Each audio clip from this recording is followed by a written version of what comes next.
Stocks plunged by 98%, and Rothschild was then able to buy up the entire British economy for pennies on the pound. When the news of Napoleon's defeat finally arrived, stocks soared. Britain was now the undisputed ruler of Europe, and Rothschild ruled England. The already dominant British Empire grew even more aggressive.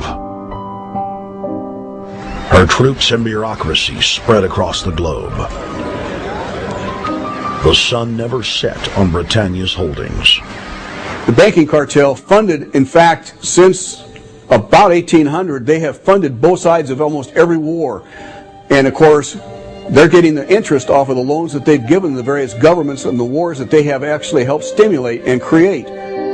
By 1900, Germany was a rising force and a leader of the Industrial Revolution. World War I, for instance, there was absolutely no reason to have World War I, except that it was an ideal opportunity for the banking cartel to make a pile of money by funding both sides of that particular war. On June 28, 1914, the heir to the Austrian-Hungarian throne, Archduke Franz Ferdinand, was assassinated while traveling in a motorcade.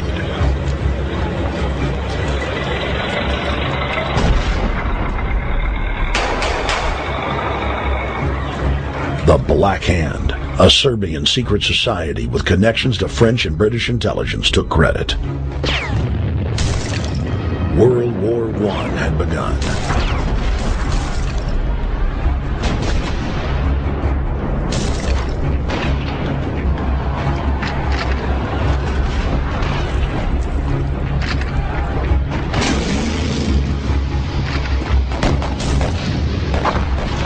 Armaments companies financed by Rothschild-controlled banks in Germany, France, England, and Austria bankrolled all the factions.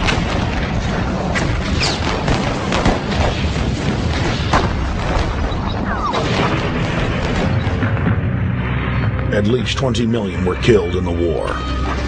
It was a conflict so terrible the people vowed to never fight again. They dubbed it the War to End All Wars. Question is, why did they want war? Well, first of all, is money and power. But secondly, they wanted to create the League of Nations. They had this in their plans all along, and as a consequence, once the war was over or about to be over, they began to formulate this idea of a League of Nations so this would never ever happen again. Hundreds of years of practice made the British experts at hiding their empire behind puppet governments and councils. In the name of stopping all future conflicts, they proposed that countries would join a League of Nations.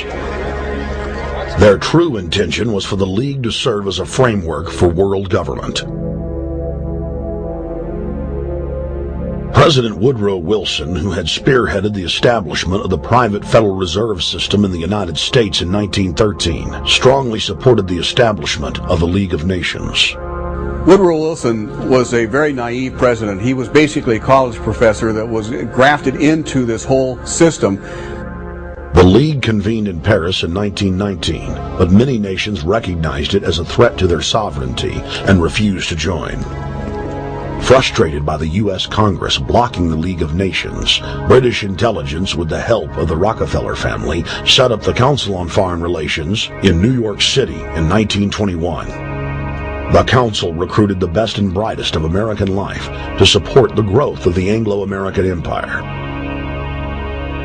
The CFR's stated mission is to abolish all nation-states in favor of an all-powerful world government administered by a tiny elite.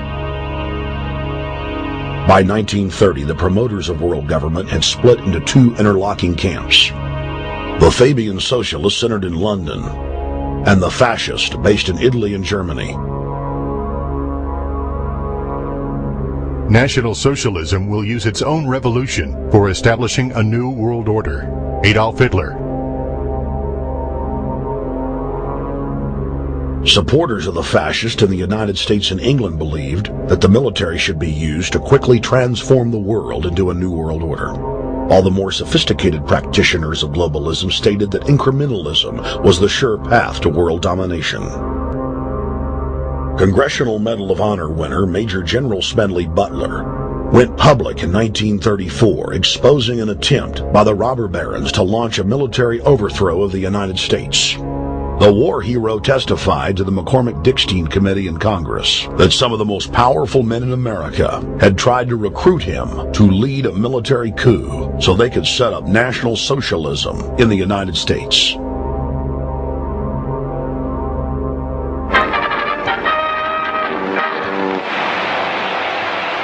I appeared before the Congressional Committee, the highest representation of the American people, under subpoena to tell what I knew of activities which I believe might lead to an attempt to set up a fascist dictatorship. I was supposed to lead an organization of 500,000 men, which would be able to take over the functions of government. The fascists had also made deep inroads in England. Edward VIII, King of England, was forced to abdicate the throne because of his public support for Hitler.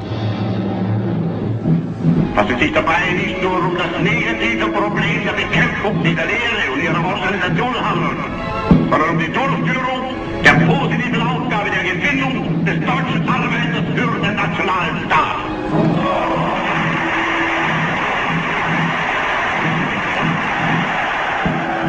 Though the German-led fascist camp was strong, the Fabian Socialist bloc was able to maintain control of the U.S., Russia, and England.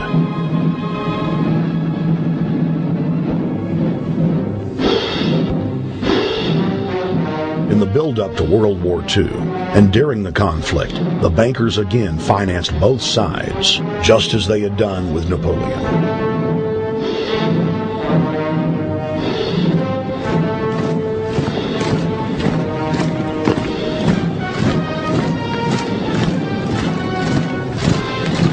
With the rise and fall of the Third Reich, Europe lay in ruins.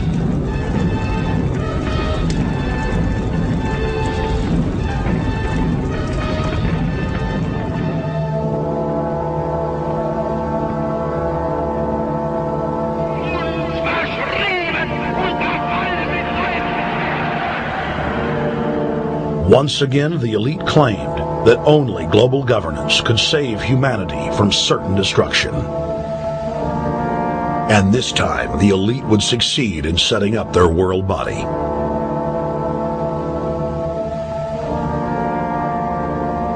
In April of 1945, at the Presidio Naval Base in San Francisco, the United Nations was founded by the victors of World War II. The United Nations complex was then built in New York City on land donated by John D. Rockefeller. Shortly after the elite established the United Nations as their base in the United States, the newly formed World Council quickly began work on the next phase in their plan, the incremental formation of continental superstates. The first step in their trilateral plan was the creation of the European Union. Unifying Europe had been tried many times and was extremely unpopular. Where Napoleon and Hitler had failed to accomplish their goals using force, the globalists would succeed using stealth. The British spearheaded the formation of the Council of Europe on May 5, 1949. The Treaty of London claimed to only establish trade ties between European nations, like NAFTA or GATT in North America. Its true intention was the formation of a European superstate.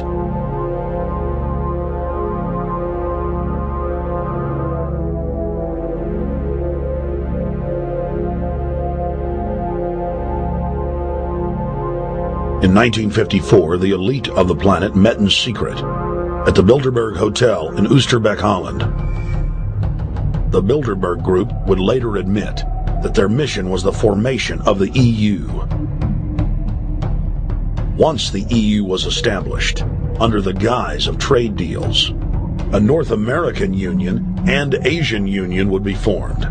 The three interlocking superstates formed the core of the global government, while the United Nations would serve as a world regulatory and enforcement body over the Third World subregions. The Bilderberg Group consists of the heads of all of the managing roundtable groups that steer individual countries. Picture the elite power structure of the world as a giant pyramid, with only the elite of the elite at the tip top of the capstone. The group has been so secretive that until the mid-1980s, the controlled corporate media denied its existence.